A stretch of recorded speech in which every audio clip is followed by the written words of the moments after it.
February has a way of leaving marks. In the Pacific War, it became a month that quietly recorded loss after loss beneath the surface of the sea. This is February's toll, the story of the war told through 5 American submarines that never returned: Shark, Amberjack, Grayback, Trout, Barbel, 5 boats, 5 moments. One long, grinding campaign fought mostly out of sight. The silent service was always small. Fewer than 2% of the United States Navy served aboard submarines. Yet those men sank 55% of Japan's merchant shipping and crippled the enemy economy. The cost was staggering. 52 submarines lost. 3,506 men placed on eternal patrol. No other branch paid a higher percentage of its own. These 5 losses, one in each February from 1942 through 1945, form a kind of timeline. Each marks a distinct phase of the Pacific War, from desperate defense to attrition to peak lethality and finally to total blockade. The war changed, the risks changed, the losses followed. In early 1942, the war was going badly. Allied forces were retreating across the Pacific. The Philippines and the Dutch East Indies were collapsing. Submarines of the Asiatic Fleet were asked to delay the inevitable, often while conducting evacuation and reconnaissance missions under extreme pressure. USS Shark was lost on February 11, 1942. She had evacuated senior officers from Manila and narrowly escaped attack weeks earlier. On her final patrol near the Makassar Strait, she was caught on the surface by the Japanese destroyer Yamakaze. 42 shells were fired. The submarine sank immediately. Japanese logs later recorded voices in the water. No rescue was attempted. Shark became the first American submarine lost to enemy anti-submarine warfare.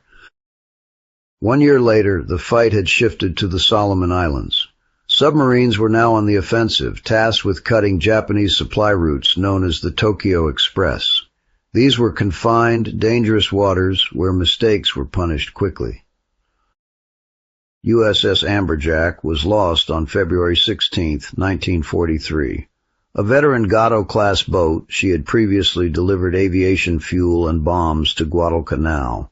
On her 3rd patrol, she attacked aggressively. During a surface engagement, Chief Pharmacist's mate Arthur Beeman was killed by machine gun fire. After reporting a successful attack, Amberjack was hunted by aircraft, a torpedo boat, and a sub-chaser. Oil and debris marked the end.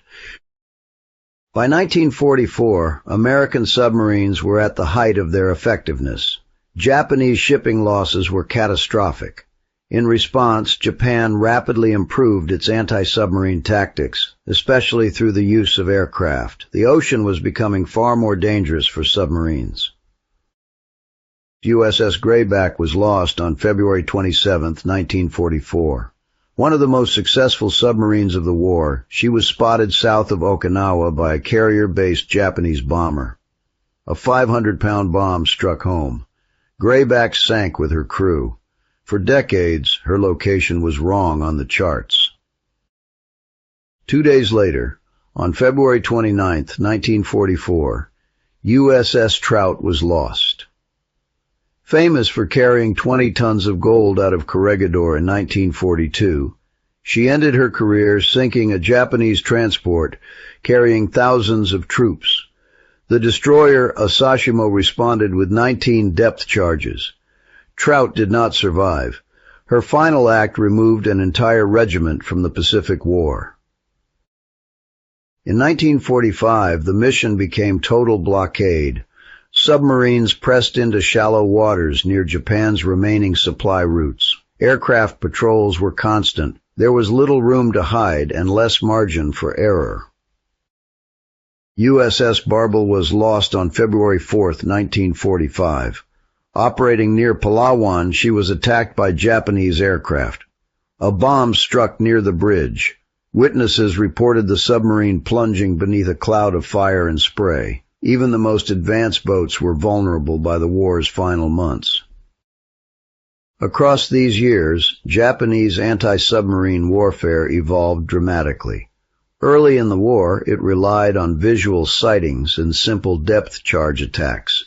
By 1944 and 1945, radar, aircraft, and magnetic detection made the sea far more transparent than it had ever been. In 2019, the wreck of USS Grayback was finally located.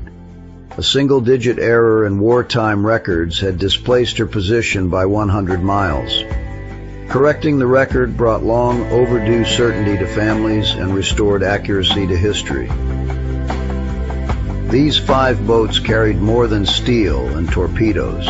They carried men who did their jobs without expectation of recognition. More than 375 sailors were lost aboard them. February remembers them, not with spectacle but with silence. The sea keeps their watch, so should we.